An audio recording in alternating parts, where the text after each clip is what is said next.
코로나19가 전 세계에 이렇게 창궐하게 된 데는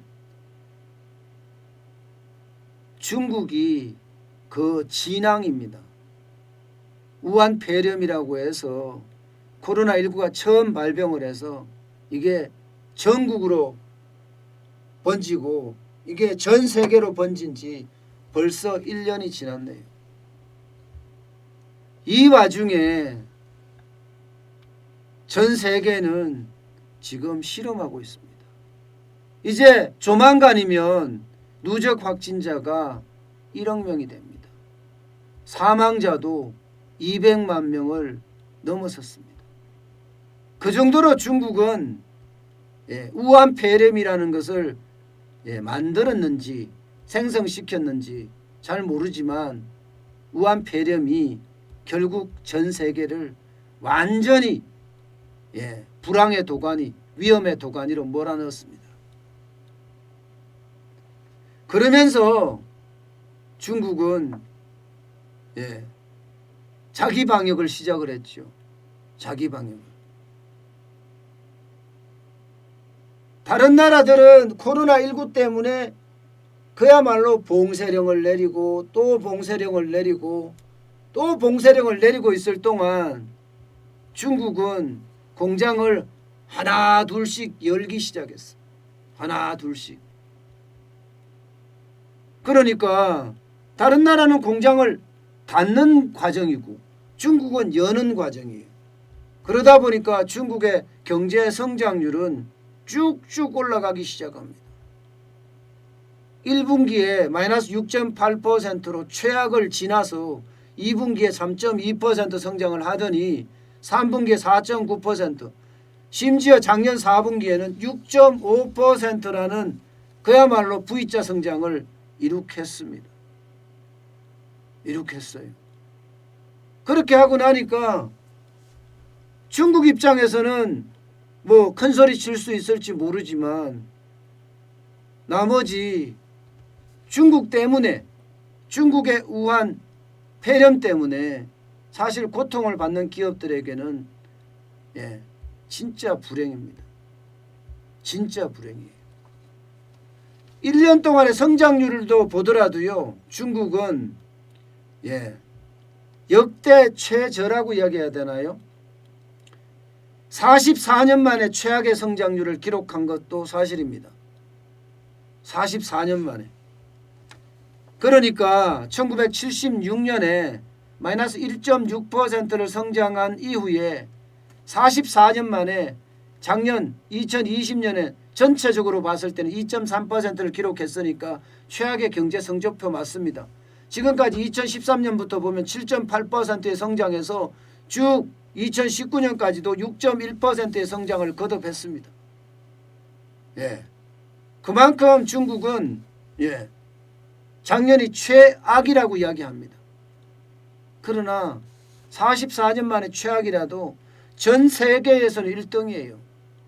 이게 또 전 세계적인 예측치, 로이터나 블룸버그 통신에서 예측한 것보다가 2.1% 예측했거든요. 그거보다 높아요. 높아요. 그만큼 중국의 어떤 성장률이 다른 나라는 죽여놓고 자기네들은 성장했다. 이렇게 지금 봐야 됩니다. 전 세계가 지금 상황이 좋지 않거든요. 전 세계가 진짜 상황이 안 좋아요. 중국 빼놓고는 거의 다 안 좋다 이렇게 보면 될 것 같아요. 중국 빼놓고는. 이게 IMF가 2020년 세계 경제 전망 보고서에서 나온 내용이에요. 여기 보시면 중국만 2.4% 성장하겠다 이렇게 이야기했잖아요. 세계는 마이너스 4.4% 줄어드는데 중국은 플러스 2.3% 성장한다는 게 지금까지 예측입니다. 그야말로 다 아작났죠. 스페인이 제일 많이 아작났네요. 마이너스 12.8%까지 떨어졌으니까. 스페인 독감을 경험을 했기 때문에 늘 이게 감염병 이러면 무서워합니다. 국민들이 더 움츠리기 때문에 그렇다는 그런 분석도 있습니다. 이탈리아도 마찬가지 초기에 10.6%까지 떨어진다고 하는데 초기에 여기 난리 났었잖아요. 초기에. 야, 참 이거를 보고 있으면 중국이 경제를 선방했다고는 하나 여기에 코로나 특수까지도 누렸다고는 하나 전 세계 경제를 망쳐놓은 걸 보면 참 답답합니다. 중국은 올해도 경제 성장률이 좋을 거라고 이야기해요. 왜냐하면 작년에 나빴기 때문에 그에 대한 반등폭이 있으니까 기저효과가 있으니까 좋아질 거라고는 합니다.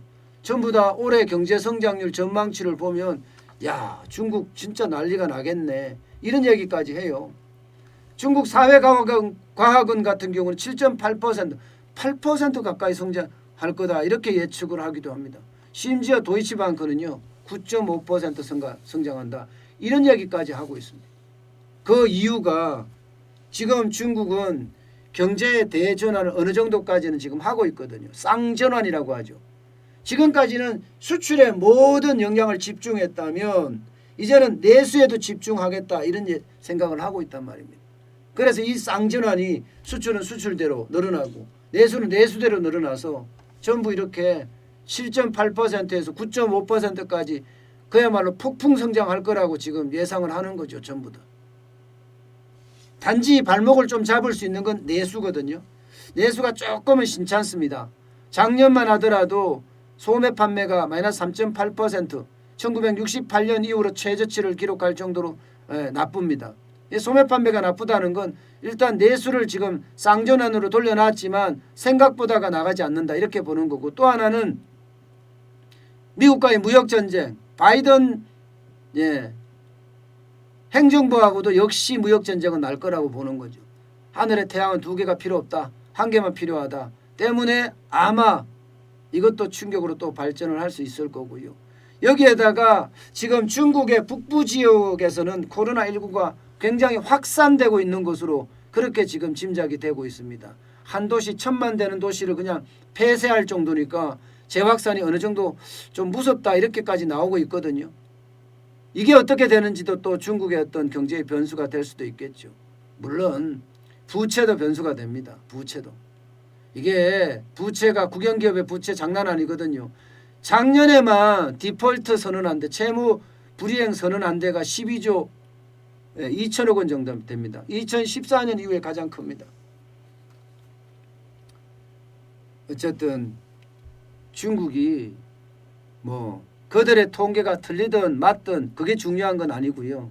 분명한 것은 세계적으로도 전부 다 중국의 어떤 기저효과로 인한 성장세 예측하고 있거든요. 이렇게 되면 우리는 어떻게 될까요? 우리는 중국의 25%의 어떤 수출을 하고 있는 나라예요. 전체 수출 중에 25%의 비중을 가지고 있습니다.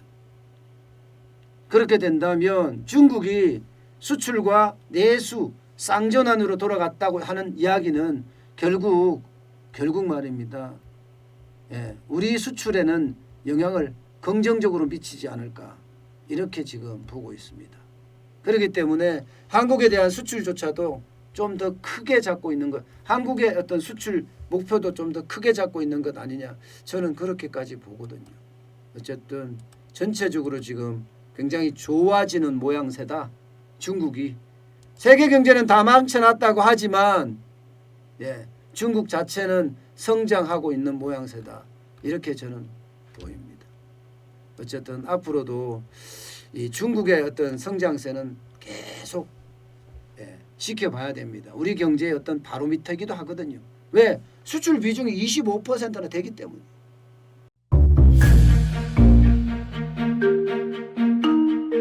세종대왕과 샤넬 넘버5 벤츠 자동차의 최고급 기종인 마이바흐의 공통점을 아시나요? 바로 침향입니다. 침향이란 동남아시아에서 자생하는 침향나무가 상처를 입었을 때 스스로를 보호하기 위해서 분비시키는 침향나무의 진액입니다.